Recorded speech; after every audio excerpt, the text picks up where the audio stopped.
someone's brushing their teeth, there wouldn't be enough water to flow through any kind of water wheel system. And so there's no way to meter this kind of flow through here. Now the other way we measure flow, and this is down at our Sulphur Mountain flow meter, where all the water that comes out of the city of Ojai, if you have a known dimensioned box or round half tube, and you have a known slope of the slope of that piece of tube, and you have a little ultrasonic sensor here, and it beams off the top of the water, you can calculate the water flow through that flume.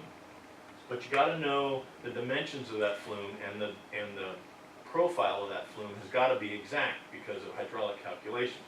So you can find flow either in a mag meter or in a system like this where you have enough water to do it. But you can't do it in a lateral or small diameter mains in the streets. So our treatment plant, BOD, which is basically grease and organics, ammonia and total suspended solids, they're up between 28 and 35% over the drought. Our flow is down about 15% due to drought conditions. The nutrient total maximum daily load that went into effect in 2013 requires a 50% cut in total nitrogen. And over the next 5 to 8 years, we're going to spend about $10 to $15 million to make that come true. So there are going to be costs to us. This is a regulatory requirement that we do this. And the question is, how do we continue on and figure out how to fund all of this in a pay-as-you-go system? Proportional rates are, an interesting sort of discussion. No one area in our system can afford to have its own collection system or its own treatment plant. And no one area can afford capital projects. So we're all in this together. We all sort of share the long-term goals of having a system that works. And over time, all the areas help fund the projects in each individual area, because nobody can do it on their own. So the Dorfman project was in 1994.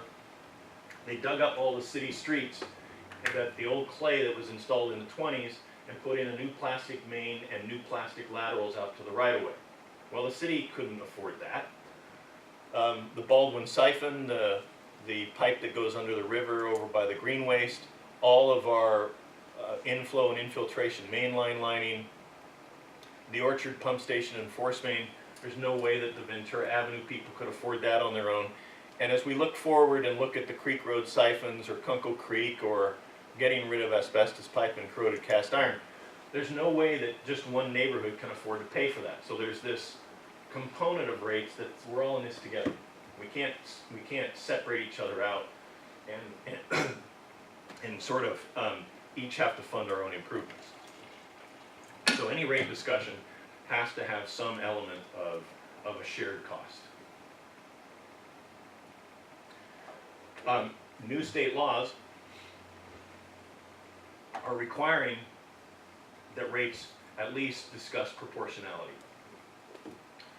Prop 13, Prop 218, and Prop 26 are all voter initiatives that were driven by the voters because in most cases they were passed to try and curtail taxation and fees that were being collected by various government agencies.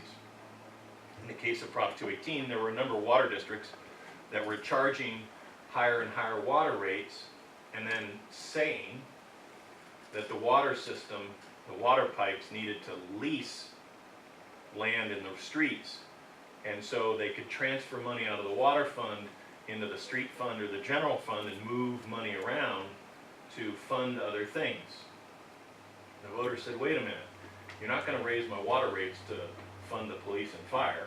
So they passed 218 and then Prop 26 to say, look, water needs to pay for water, sewer needs to pay for sewer, and these things need to stay, separate. There's also a statewide review going on right now to look at proportional rates. Not to move entirely away from flat-based rates, but to say, is there some sort of component of rates that should be tied to a different sort of mechanism. I think there's some room for discussion over a blended structure, where there's a common good, we're all in this together, we all need each other to help the system operate and meet, our regulatory requirements. But there should be potentially some allowance for treatment plant impacts and collection system impacts. In a perfect world, if we could know the exact gallons we got from each house, the exact time of day, and how many pollutants were in each gallon, and how far away each house was from the treatment plant, in that perfect world, we could calculate exactly what the rate should be. We can't figure that out. We don't have the technology. There's also a lot of things that come into play on flow impacts. We can't know how many people are in each house every day. Some restaurants are closed for breakfast certain days of the week. Churches aren't open every day. Schools are closed for holidays and summer. A lot of residents leave the valley for work or school and aren't having any discharge to our sewer system. Hotel rooms aren't occupied each and every night. There's a word night missing. Spell check doesn't catch it when the word's actually missing. Not there. Our brains filled with it. Yes. Right. So we can't know all of these details on who's in what house. There can be one person in a big house and 10 people in a small house. We can't figure that out. We have to look at what the long-term averages are and what's an appropriate proportional rate.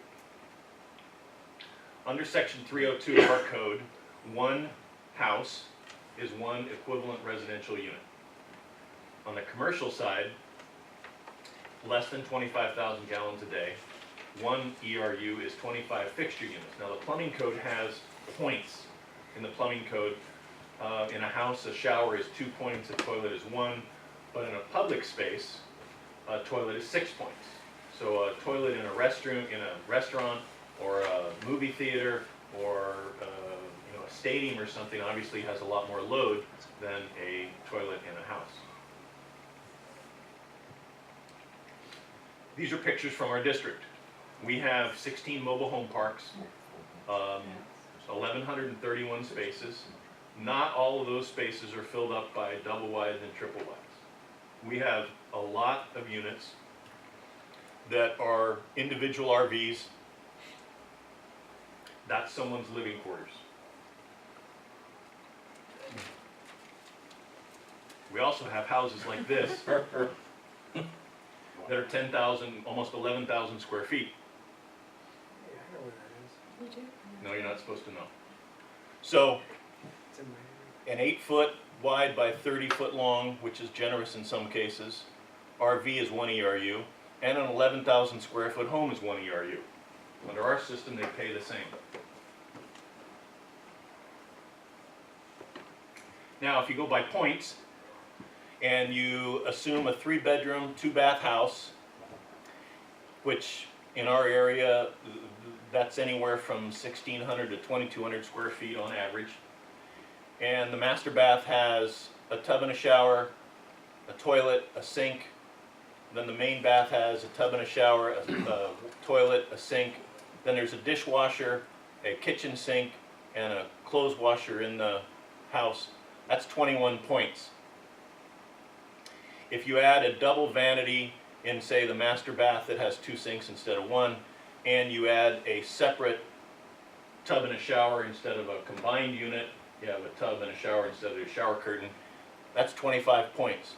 So a 3-bedroom, 2-bath house, most of the time, or lots of the time, is going to be 25 points. So 1 ERU, one house, is 25 points. That house has probably 100 points. That probably is 4 ERUs if you count the plumbing fixtures.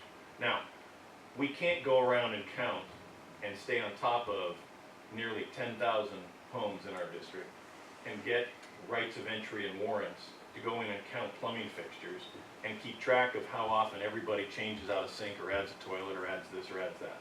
It's impossible, and the cost of doing that sort of detailed accounting would be difficult. We also have a distance issue. A01 here, out near the east end of town, is 11 miles from the treatment plant. DO1, Casita Springs area here, is a long cylindrical area, but it's about 1.7 miles from the plant. Some houses right close to the plant here and in the neighborhoods down on the avenue, as the crow flies, are only 1,200 feet from the plant. So a third of a mile, quarter of a mile. So we have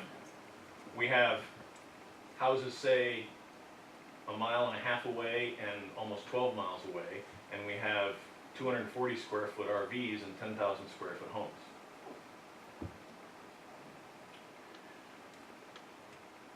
We're doing some analysis with Carollo engineers. We're reviewing our costs and looking at common rate components. What we believe is a appropriate, we're all in this together component of our fee. We're also looking at treatment plant loading and what proportional rates may include, including some kind of size of unit component and some kind of distance component, so that the rate could be a base plus treatment plant plus collection system cost.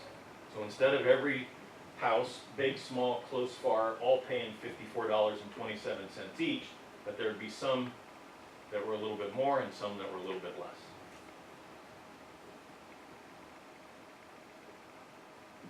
It's kind of where we are without throwing numbers out there. Mr. Bird. Jeff, the proportionality aspect would be, I would think, very expensive to calculate and ongoing every year. You have No. to- No. I think the way we're looking at this is that we're pretty far along right now with some scenarios.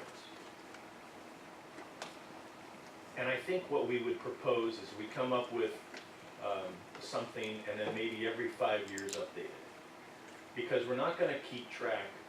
I don't think it would be appropriate to do it and then somebody adds a sink and we got to keep track of every little sink, every little this, every little that. Maybe building size, house size, square footage. Right, we would probably, what is being done in other parts of the state is, rather than saying, based on square footage, what they do is they come up with an ERU. And they say, for instance, a house, a 3-bedroom, 2-bath house is a 1.0. Maybe an apartment is a 0.85. It just is. On balance, on average, you know, an apartment is generally a little less.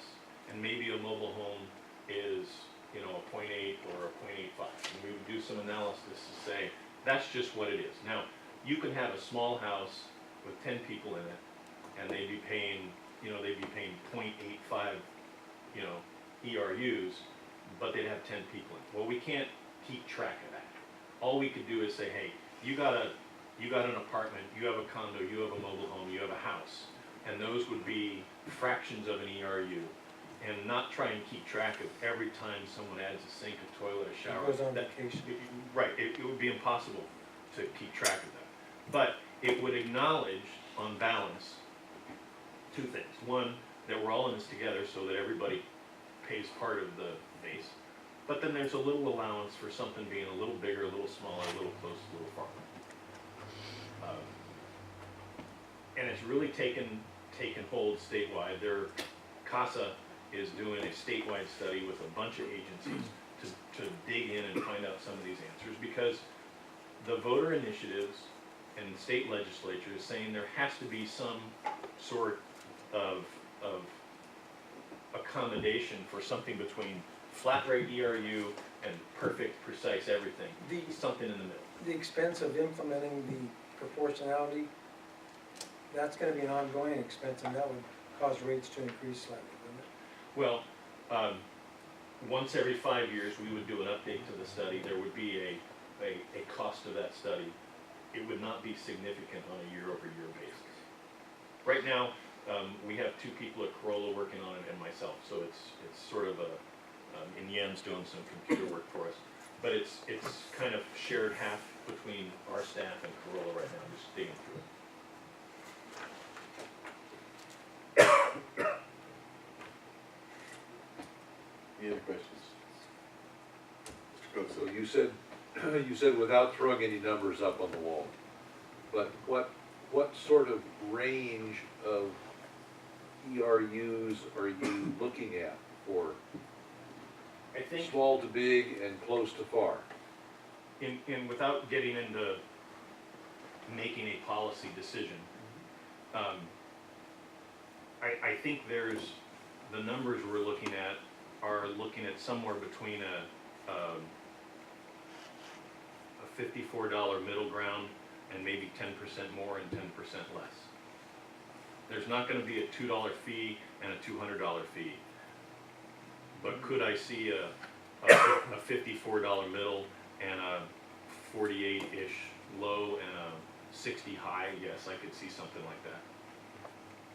You also need to make sure when you look at the counts of houses and their distances and their sizes or whatever parameters you use, that you're still covering the district's costs. That's correct, and so it's sort of an iterative process, because if we decide on a 0.85 number and we run the numbers,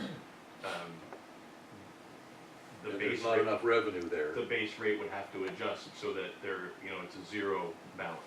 Okay, and the parameters that you're looking at for size or distance or whatever are things that are not going to change over a 5-year span.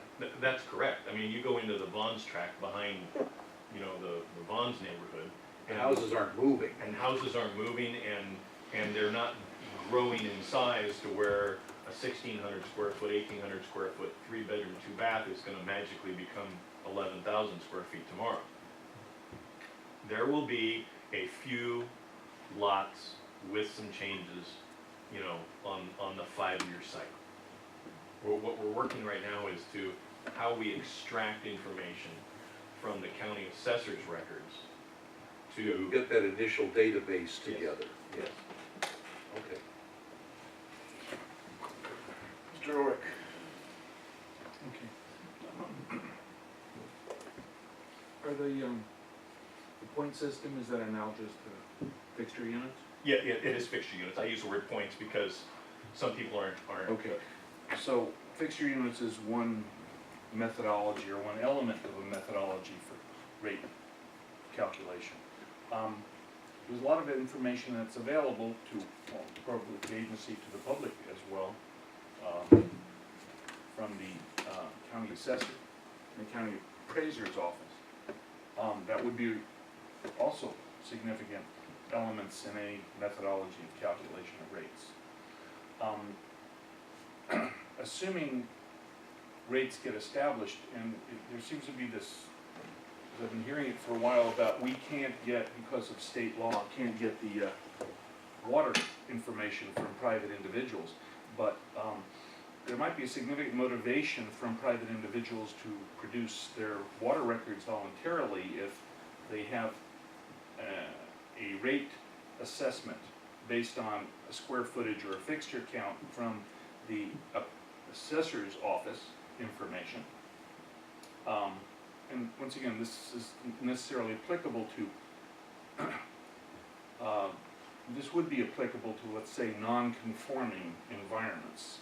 Got areas where there's big houses, where just as there's areas like the Vons tract, where everything's conforming or relatively conforming and uniform. So having said that, if somebody wanted to, if they got a rate assessment, you could very easily, or an agency very easily could say, well, if you want to reduce your assessment, just bring us your record. And I gainsay that there would be some voluntary compliance on that basis because they're looking at a discount, if you will, or a reduction in their rate.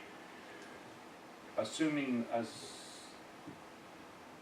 the example was, if you're looking at a 10 or 11,000 square foot house that's a second home and 2 people live in it at best, anyway, aside from some entertainment weekends sort of situation, and they're going, well, I shouldn't get this assessment. Granted, extremes are not really what really sets rates. It's pretty much right down the middle. But having said that, if you're talking about a 10% variation, then I would imagine that there is enough information to establish pretty accurately, either via fixture count or square footage, or a combination of those, to come up with a number. And then if that tends to being on the plus 1.0 rate, if someone in fact doesn't have 10 people living there, they hardly use any water, they can, that's one means of establishing water use. No, you bring up an interesting sort of complexity to it. You know, and that would be a policy discussion for the board to look at. And that is, if someone said, hey, I'll voluntarily bring in my December, January, February water bill and bring in the non-irrigated time of year I mean, that's how the cities do it. They don't do it every month. You know, they're not looking, they use your winter rates. Or an annual. Yeah. It doesn't have to be seasonal, because you're injecting another variable in it. Right, and so that could be an alternative, and the question for the policy would be, do we, the board, want to have a ERU basis for 99% of our customers, and there would be 1% that would bring in their bills, and we would assume some return to sewer flow, because not all water ends up in the sewer. I can tell you from water use in the valley, if you look at total water pumped out of the ground, the lake, all the wells, all the water districts, only 10% of the water ends up back in the sewer. So the biggest use of water in our valley is outside the home in every shape and form, and so you assume some return to sewer. And is that sort of a option B rate structure, where someone could bring in their water rates on a voluntary basis? That's something exploring. But then we could have, you know, another level of complexity of water bills, and that would just be a policy decision. And you couldn't guarantee that there would be a reduction in rates just because you bring your water bill in either. Well, right, and my brain dives into the weeds, because the typical time of period that you do the water use review, and you could do an annual, but the typical time is you look at December, January, February, when the winter nobody's irrigating, in theory. But our bills get sent out in July for the December tax payment, and then the following April payment. So you could have somebody bringing in their bills from February of 2019, and they wouldn't be paying on that water bill on their tax rolls until April of 2020.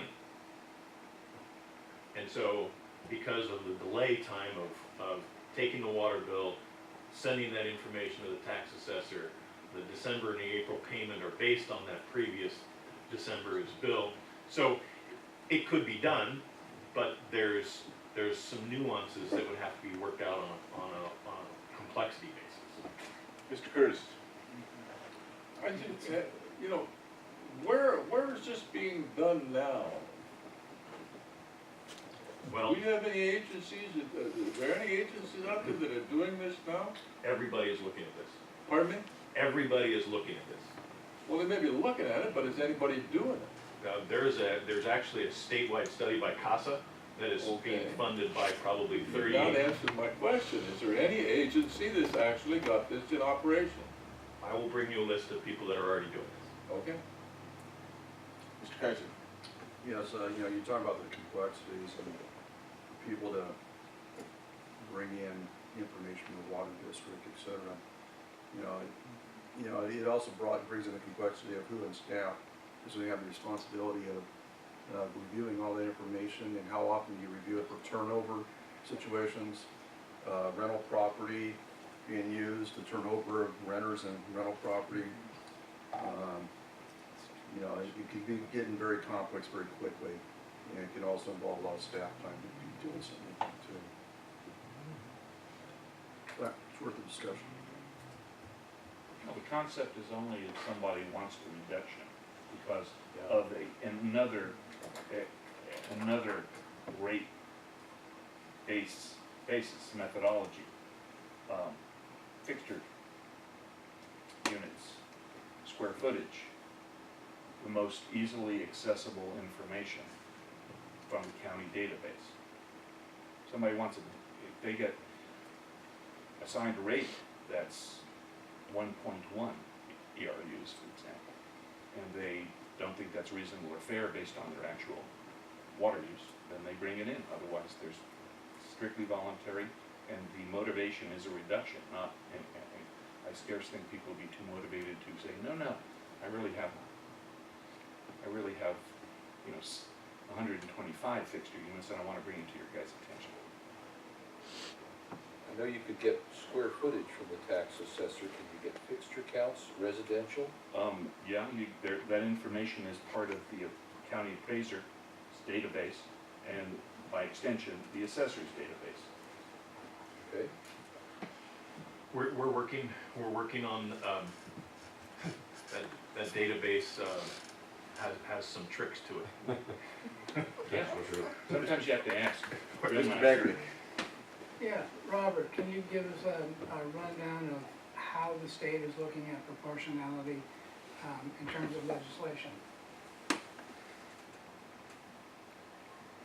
Right now, the CASA study's still in a, excuse me, in a data gathering mode. They've split the state into two parts, Northern California, Southern California, because they know that the demographics and the housing types and concentrations are different in each of these different locales. They're trying to balance out urban, suburban, and rural housing.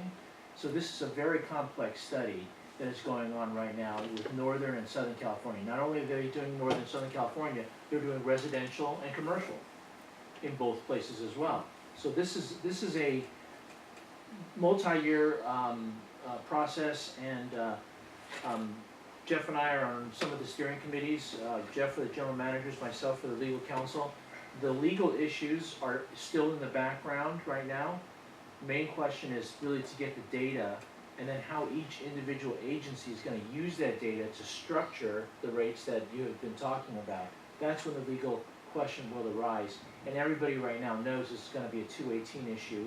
It's very sensitive because it's a 218 issue, and so that's why there's really no real legal analysis just yet on this question. But since it's proportional, it would be compliant with 218. Yes, but then how you go about doing that and how you're gonna factor in all of these different variables, it's gonna be on a case-by-case, district-by-district basis, but you have to have enough data to make those good decisions. Because again, you can do one-offs on square footage or one-offs on fixture counts, but then again, a fixture count in a suburban area is different than a fixture count in an urban area. Very different issues, and so that's what they're discovering right now. Mr. Bird? Robert, is it possible that we will come up with the system after spending a lot of time and decision-making, then the state comes back with a directive saying, this is how you will do it? I mean, are we moving too fast? Should we wait for the state? That's a good question. What Jeff is doing with Corolla pretty much shadows what CASA is doing on a statewide basis. Know that the CASA study is not going to be a directive. It's really done as a cooperative effort by different sanitation agencies for the purpose of giving everybody this big set of data, okay? And so it's never going to come down as an edict from the state that this is how you have to do it. And just as Jeff has pointed out, this is a very different type of sanitary system because of the distances that's involved. He's going to have to weigh that and consider all of those common base points, just like every other sanitation district is going to do. But this will be a very good statewide study from which everyone can basically kind of leap off of. It's a good foundation. Robert, I was just gonna ask you, these different entities are pursuing this type of effort. Is this also to, possibly looking at the future to avoid any type of class action 218 type of, That's part of it, and I don't want to get too much into that because that's part of the common defense privilege that we all share in this process of doing that study. Too late, the cat's out of the bag. I was just thinking that. Yeah. One of the reasons this popped up didn't really come. It started a little bit on the residential side, but there was a strong component on the commercial side. the commercial entities have been hit with all kinds of restrictions on what they can do in terms of putting stuff down their sewers, and they've been hit with all kinds of best management practices and costs related to source control and prevention work of putting things in the sewers. And so there have been a number of commercial entities throughout the state and commercial entity groups that have said, hey, wait a minute, we're absorbing all these costs for things that used to go down the sewer that don't anymore, and we're still paying higher and higher sewer rates.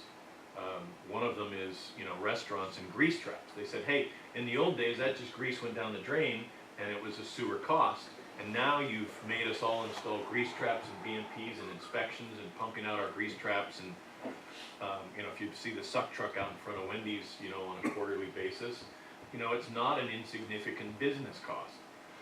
And so a bunch of the businesses got together in different areas of the state and said, wait a minute, we think that we're getting charged double because we're doing source control, on our own end, and we're paying, sort of high sewer rates because there's this assumption that we're polluting people, and we want proof that we're actually causing, some of these costs that sewer districts are imposing. And so one of the questions in some of these studies that are going on is, are the costs being shared proportionally between businesses and residential units?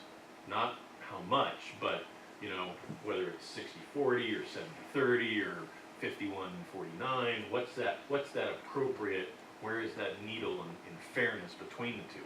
And I think there is some potential technical information that would support that.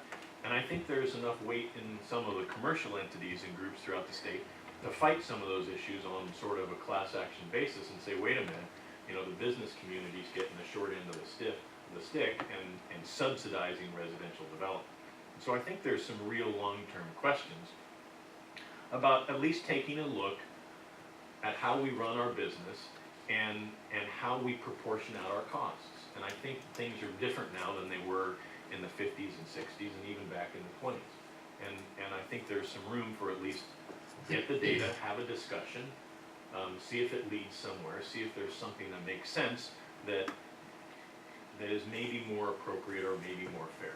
Doesn't mean it's different or right or wrong, but does something make sense? And that's sort of where we are in this process with the ordinance committee and sort of co-opting the study in Corolla and the statewide stuff. Mr. Curtis, as long as we don't put something into place that's gonna cost more money to do and raise the rates just from that. We have one of the best examples of that in the way we do business. By putting our bills out on a tax roll, it costs us a one-time fee once a year with the county of about $12,000 to do that database work